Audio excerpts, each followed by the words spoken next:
There is nothing.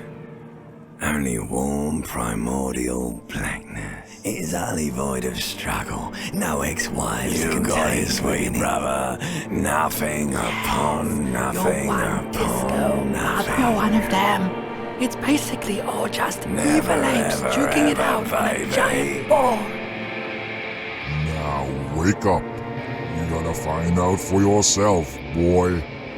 What is Disco Elysium?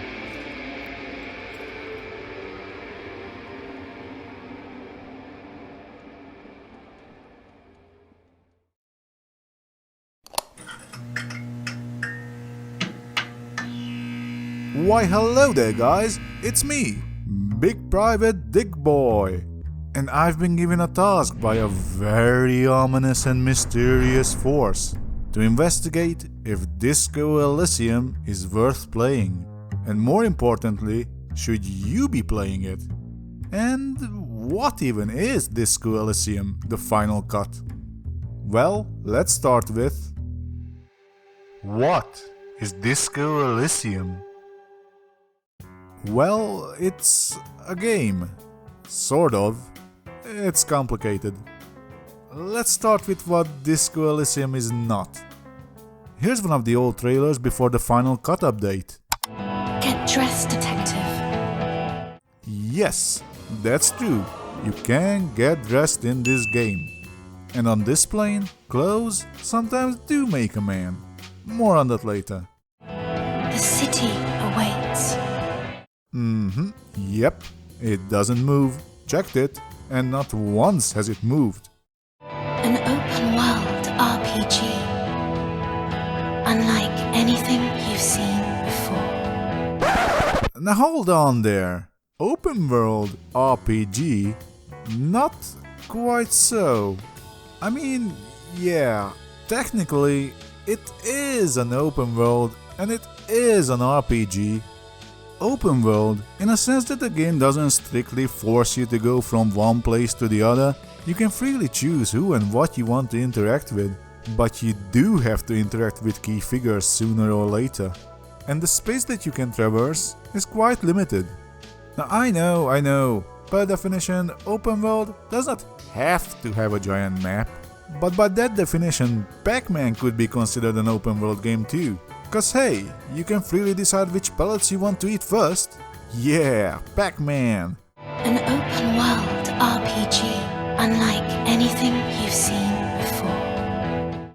So if you associate open world with games like Skyrim, GTA, The Witcher 3 or Zelda, then the otherwise brilliantly constructed world may feel a bit constrictive in its size.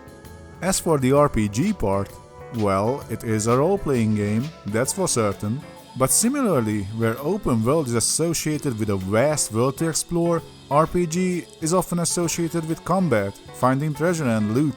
And I must emphasize, there is no combat or loot in this game. You can find drugs and a bow tie though. Think I got my swagger back. Oh! And I'm not saying these are bad things at all. I'm just saying, don't go into this open world RPG expecting, well, an open world RPG. Alright? Alright, let's continue. With unforgettable characters. Huge plus! We'll return to this, but let me tell ya, some of the characters are out of this world well written. There are cases to be solved. Well, no. There is one case to be solved. But there are a decent amount of side quests, I'll give it that. Mistakes to be made. Consequences to be dealt with. Oh yeah, and that's what gives these games its most delicious flavors. Unprecedented freedom of choice. In traces, it may also contain nuts and bolts. Be a hero. A madman. And the greatest detective the world has ever seen. The role-playing adventure of a lifetime. Well, that's pretty ambitious. Let's summarize. Disco Elysium is a detective RPG without combat, set in a small but freely explorable part of a city where you advance through the story by interacting with the world around you via dialogues. But that's just scratching the surface, just to see at a glance what you are getting yourself into. The game really begins to shine once you peel away the cold, rain-soaked sheet of distracting labels. Who are you? As promised in the title, I will try to avoid anything that will ruin your playthrough experience, but let me just state this right here. It is extremely hard to talk about this unusual game or piece of art without venturing into at least minor spoiler territory. With that said, you are this guy. This is your protagonist.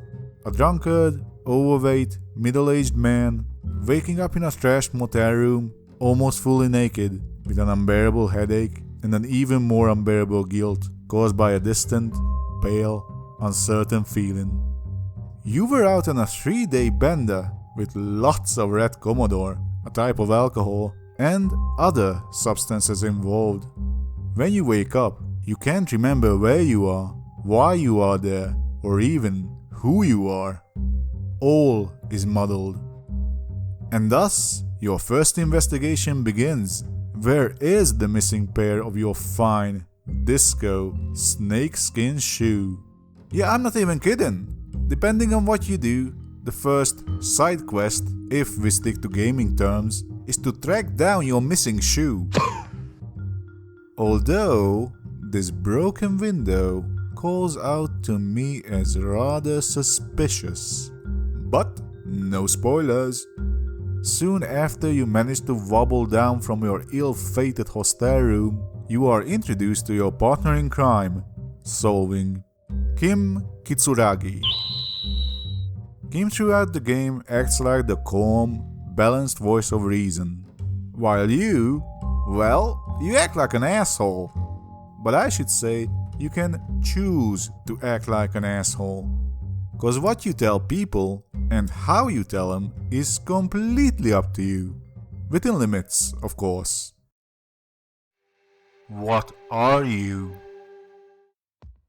You are a cop with a substance abuse-induced amnesia, but it's not only your past you have forgotten. You also don't remember basic terms and concepts of reality. Like, what is money? What is the district, city, country, continent that you're on? What values do you believe in? Do you have a home? Do you have someone close to you? Do you even have a name? So the mystery is more than just the hanged man in the backyard, the case you came to investigate. You also need to puzzle out who you are and how do you fit in this precarious world. You do that by interacting with people, interacting with objects, and interacting with yourself. The game utilizes a unique and ingenious system where you will not just have dialogues with NPCs, but also inner dialogues, which I really wouldn't call monologues, consulting your mind and body. Your inner realm is divided up into 4 major areas: intellect, psyche, physique, and motorics. Each of these areas have 6 distinct skills. These represent your inner thoughts and feelings. Conceptualization, for instance, belongs to intellect, and it lets you see and understand art, come up with creative answers, and engage in conversations about abstract concepts, like a fancy-sounding name for yourself. Raphael Ambrosius Cousteau. Empathy would let you know what others are feeling. Coach Physical Instrument keeps reminding you that you should never neglect your health, or what remains of it, while perception from motorics leaves no sound, taste, texture, or smell unnoticed. Sometimes for the worse. All 24 skills in total represent an aspect of what constitutes you. When the 5 powers combine, they summon Earth's greatest champion, Raphael Ambrosius Cousteau. Think of them as fragments of yourself, all with different personas. During conversations with NPCs, they will interject their own observations and notions. Sometimes they will call out to you and you'll have an internal debate. Very much like in real life. At times, the ideas you get from them depend on so-called dice roll checks. For instance, your inland empire tries to give you a hunch. You roll 2 dices, add the result to your skill level for it, and some modifiers, more on that later, and if it hits the difficulty threshold for that check, your skill will usually come up with something useful, maybe add new dialogue options to a conversation. But, and that's a big but, this doesn't automatically mean that what your hunch suggested is the right thing to say or do. Meld! As you probably experienced in real life, overthinking something or listening to gut feelings can have terrible consequences. And speaking of dialogues, got some time to talk? The dialogues, both the ones you have with NPCs and the ones you have with fragments of yourself, are the absolute highlights of the game.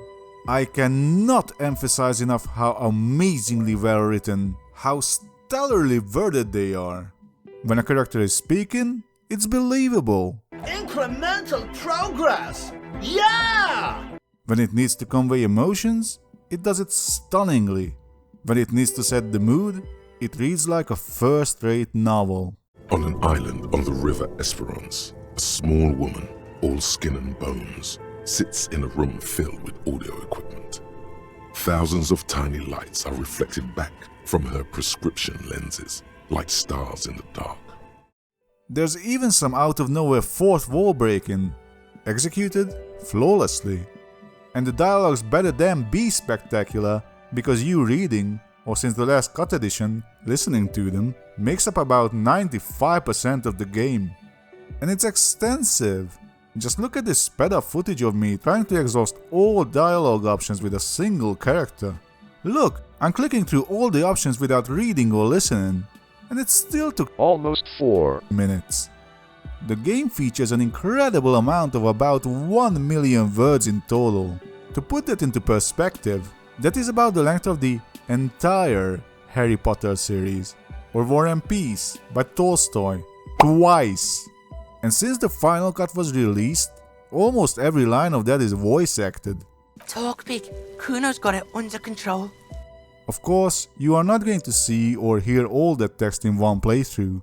Depending on your choices, you may see some of it, while a large portion becomes unavailable. Still, you shouldn't be skipping over dialogues. They are the heart and soul of the game, and you are doing yourself a great disservice if you do. These discussions will make you think, question yourself, in-game and maybe even in real life, entertain you, bore you, and make your eyes water with both sad and happy juices. Yeah, did I mention that the game is brimming with witty, awkward humor?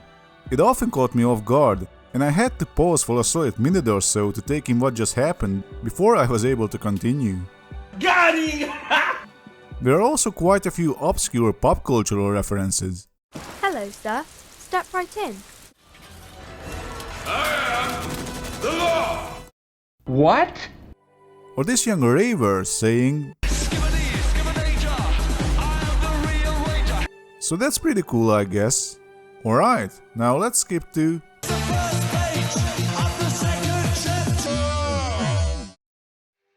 what is this precarious world?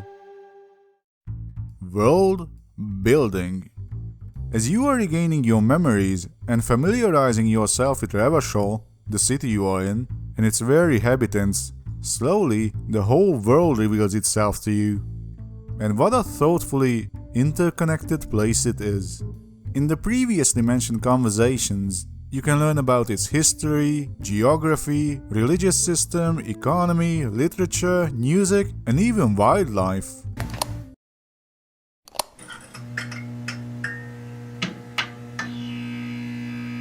Oh yeah, I forgot to address you, didn't I? Politics. Yes sir, Disco Elysium is heavy on politics.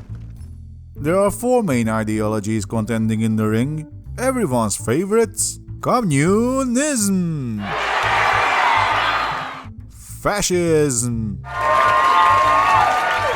moralism, and ultra-liberalism, and each of their sub-flavors. This might be a point where many people will say, "Nope, no thank you, not for me, I have enough of this crap in the real world," while for others, this stuff is right up their alley, and might even feel a bit shallow at times. I personally enjoyed this aspect, and like the parts where you are forced to state your opinion on certain matters. But a lot of times, these decisions are not really decisive. You could go back to the same person, to the same dialogue tree, and announce that you will revive Mazovian communism and bring prosperity to the working class. And then, 2 minutes later, state that you believe in a free market and the communard filth should go back to school and learn how economy actually works. I would have really liked a system where your ideological decisions impact your relations with your milieu, but unfortunately, in my experience, it seems to play little to no role. Is this progress? Some choices, however, do matter, and their consequences cannot be undone. These usually, but not always, are marked as skill checks in a dialogue tree. There are two types: red checks, which can only be tried once, and white checks that can be retried each time you level up the corresponding skill or learn something about the specific problem you are trying to crack. The way you dress also has an effect on your skills. It may come to you as no surprise that in everyday life, it may be easier to convince somebody to invest in a solid business plan if you are wearing some respectable clothes, compared to presenting your venture butt-ass naked. In the game world, clothing literally increases some of your skills, while it may decrease others, which is a fair point. I'd imagine wearing these glasses would make it hard to take someone seriously, so the penalty to authority makes perfect sense. Also, drugs. Lots of drugs. And booze. These are considered tools in the game. Tools to make you think sharper, feel stronger, react faster, for the mere cost of your body's long-term health or the straw that you are hanging on to that is keeping you from losing your sanity. But yeah, hey, stat boosts! I hinted at earlier that your skills can also be leveled up. This can be achieved by amassing 100 XP, which you get for progress in the main investigation or any of the side quests. Skill points can also be spent to increase the capacity of the so-called thought cabinet. Conversations you have may spark thoughts in you, which you can choose to internalize over time, meaning you put one puzzle piece of reality back where it belongs in your badly beaten brain. These thoughts can not only grant you bonuses or maluses for your skills, but can also open up new dialogue options. In complexity, they range from "How old are you? Do you have a place to live?" to understanding the diverse races and national intricacies, and even literally pulling your shit together. Is this art? You have probably noticed the unique watercolor-like aesthetic of the game. The restrained colors and the use of a faded, undersaturated palette suit the ominous mood. The firm, hasty brushstrokes that resemble expressionism fit well with your muddled memory and your hazy perception of the world. The art is just simply oozing out of this piece. Even in the backgrounds, you can find art within art. There are some fine standalone portraits too, all of them fantastic, created by the amazing artists at the studio, led by Alexander Rostov. But I think among the gems, the real crown jewel is the painting for the Thought Cabinet by Anton Will. You could probably spend hours analyzing this Boschian nightmare fuel, but I don't want to pretend I know anything about art, so I'll just go with, it's some pretty fucked up shit. You can find the art booklet for it online and the concept art on the official site. I'd recommend looking it up, it's definitely worth the time. I'll leave some links in the description. Why do you seem so familiar? But what's style and writing without memorable faces? This is yet another aspect where the game shows its merits. Almost all of the characters have something interesting about them. The fuck are you talking about? Their personality, their backstory, their mannerisms, all very distinct and authentic. The NPCs in this game are not just interactable signposts telling you where to go next, but feel like part of the world, like they've always been there and breathe as one with the city. As a matter of fact, they're a little too part of the scenery. Neither of them really move, unfortunately. They just stand in their designated place all day, and this staticness, I admit, takes away from their lifelike qualities, but the way they are written really makes up for it. Hardcore! I actually wish there were expansions or maybe other spin-off material on some of them that go deeper into how they ended up in the declining, snowy streets of Revachol. A few of my absolute favorites would be Nix Gottlieb, the worst mental hygiene advisor I've ever seen. Noid, the visionary, raver, carpenter. And Idiot Doom Spiral, who's, well, he's Idiot Doom Spiral. This man's life story alone deserves its own book. Whoop-de-doo. So now I'm a fucking storyteller. What does the new world hold? Before we can give an answer to the question, should you invest your time into playing this game, there are a few more things that need to be mentioned. One would be the story. I still won't spoil anything, but if I'm honest, I have to say, the end of the overarching narrative was a bit of a letdown. It somehow felt strangely out of place, and the revelations didn't carry as much weight as I thought they would. To me, it seemed kinda mundane, but then again, that just might have been the point. Also, we need to talk about the voice acting in the Final Cut version. What is he saying? It is by no means bad, but while at the same time it adds a much needed ease for the players to rest their eyes and not have to read everything, it also takes away in the sense that you might miss flavors that were not read out loud. We run this city. West of the river is RCM land. And more importantly, you might have intonated it differently. This is especially apparent with the voice of your skills and items. On my first playthrough, I played the old version before the Final Cut, where the skills weren't yet voice acted, and in my head, some of the dialogues were played with a different manner and pacing, which in some cases made for a better and more unique delivery. Utterly. And it needs to be heard through a PA system by other people, whether they like it or not. At least for me. Also, all of your skills have the same voice, while they have different personalities, which both makes perfect sense since they are fragments of you, and makes no sense at all, since they are separate aspects with separate personas. All in all, I would have preferred distinct voices for them. The city awaits, but does it await you? So, we finally arrived at the ultimate question. The question is... What is the question? Should you play Disco Elysium, the Final Cut? And the answer is... yeah... no. Maybe. I don't know.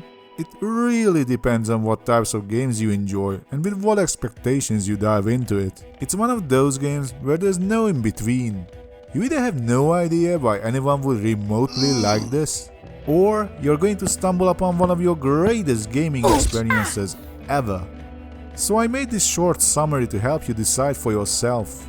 You'll probably fall in love with this game if you enjoy well-written dialogues and characters, prefer fleshed-out worlds over flashy action, can appreciate awkward moments and absurdity, don't mind if a game takes its pace slow, are not bored of fictional, history and politics, get a kick out of reading a few hundred pages of text, think Big Lebowski is a good movie, and you'll likely shy away from this game if you're looking for a traditional combat RPG experience. Expect a wide, explorable world. Tap skip like you're having a seizure when a conversation starts. Think history is hard enough already without diving into a fictional world's past. You like if things happen. Rather kill than ask questions. Are not Disco. There you have it. Time to wrap up this review. I could go on for hours and hours about this one-of-a-kind, ogre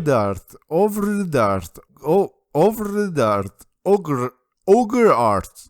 But at this point, it's better to draw your own conclusions. Me personally, when I first looked at the trailers, I honestly had no idea what I was getting myself into.